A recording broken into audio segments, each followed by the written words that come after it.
Nu har jeg strikket alle maskerne over på den her pind, og jeg skal til at samle masker op igen, ligesom jeg gjorde i starten på det her stykke, som forstykke, hvor vi lavede nye masker. Så det gør jeg igen ved at tage den her pind ind i masken, som jeg vil samle op, og tage tråden ud igen. Og det vil jeg gøre i så mange masker, som det nu står i opskriften, man skal. Det er ikke sådan så vigtigt, hvor man gør det. Men hvis man skal have den her maske, så er der sådan, et lille hul her, hvor man kan samle masken op. Men det er ikke sådan så nøje, hvor man gør det.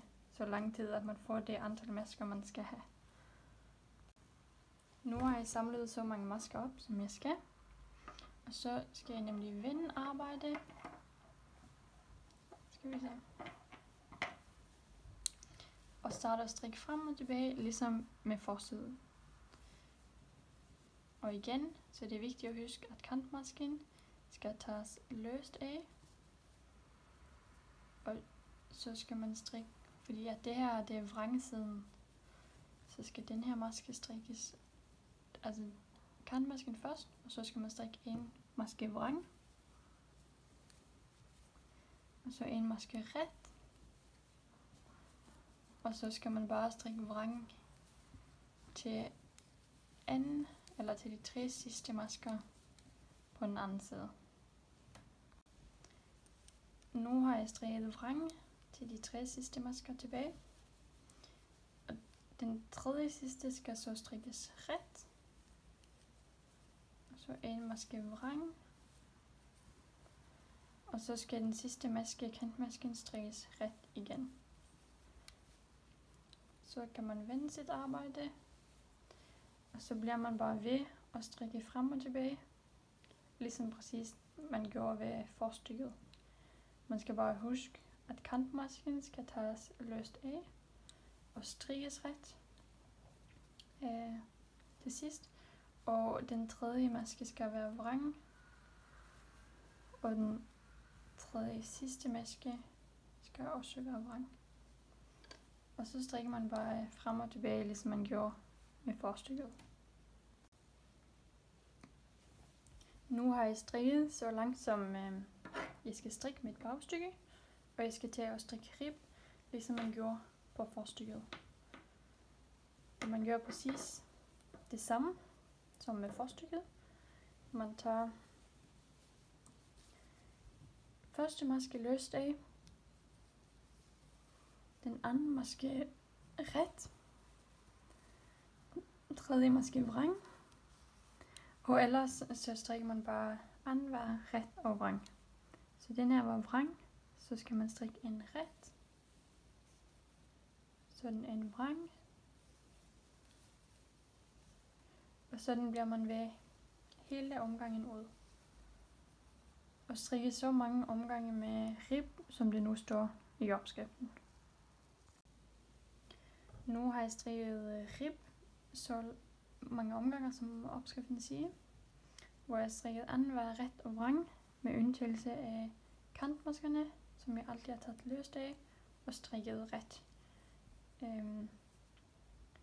Så i starten af omgangen har jeg taget den løst af, og i slutningen af omgangen har jeg strikket den ret. Nu skal jeg så lukke af, ligesom ved forstykket. Det gør jeg ved at bare strikke almindelig som før, og tage den bagerste maske over den anden. Altså det er en vrangmaske, så jeg skal strikke den vrang, og så tage den bagerste maske over den anden maske, sådan der. En ret maske, bagerste maske over, sådan der.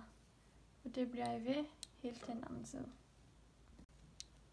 Nu har jeg lukket af, og jeg har en maske tilbage. Og det gør jeg ligesom med forstykket. Sådan her.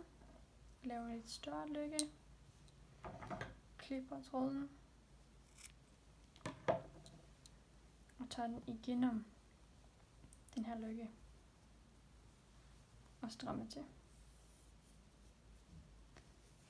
Sådan.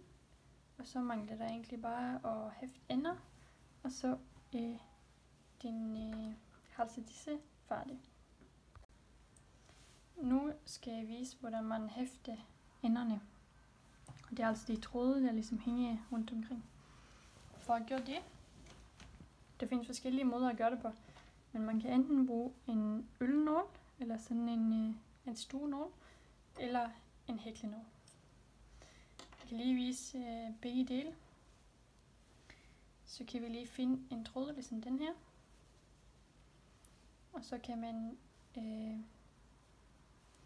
bruge ølnålen og træde den igennem.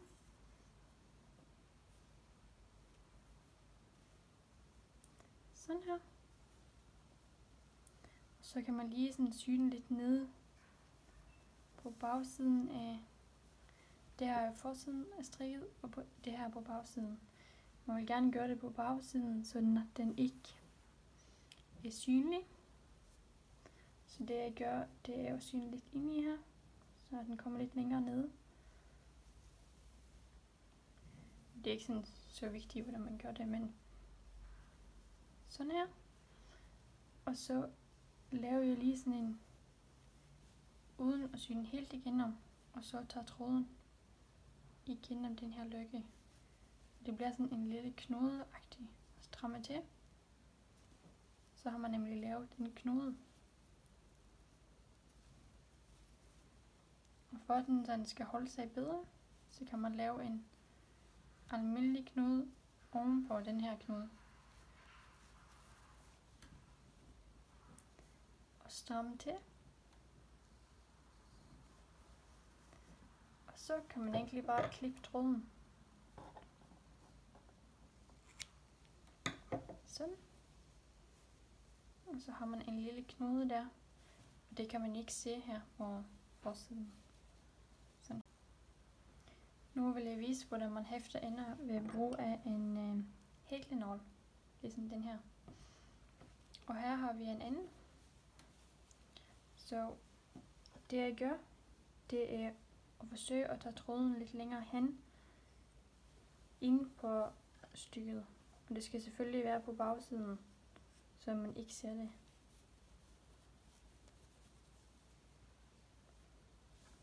Skal vi se, om vi kan lige få den sådan her.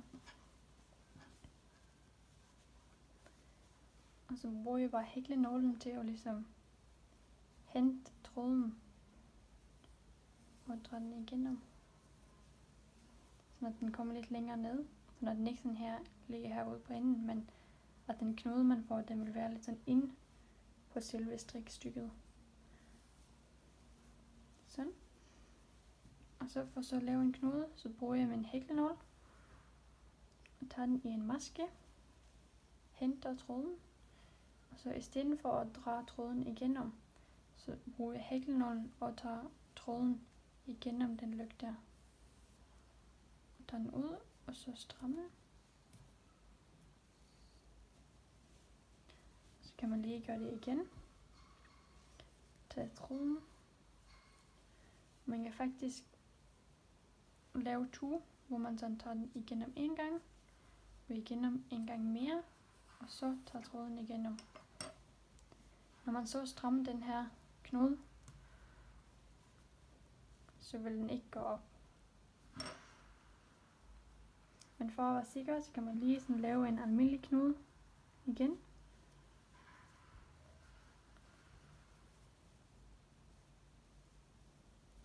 Og stram.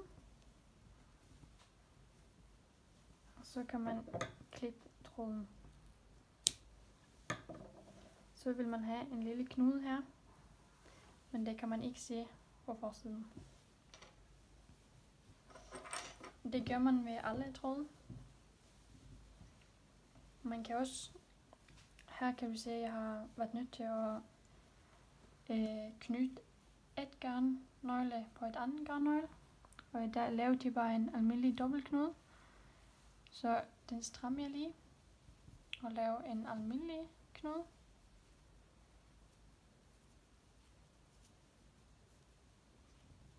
og strammer den.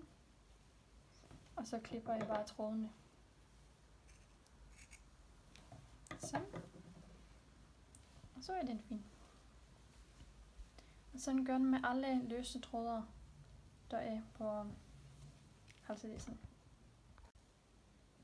Man skal lige huske, at når man skal hæfte enden på opstartstråden, der hvor man startede, så skal man folde trøjen op, og så skal man gøre det her på forsiden, i stedet for på bagsiden. For når man så folder halsen ned, så hvis man gør det på bagsiden, så vil man se det her. Så derfor skal man gøre det her på indersiden-agtigt.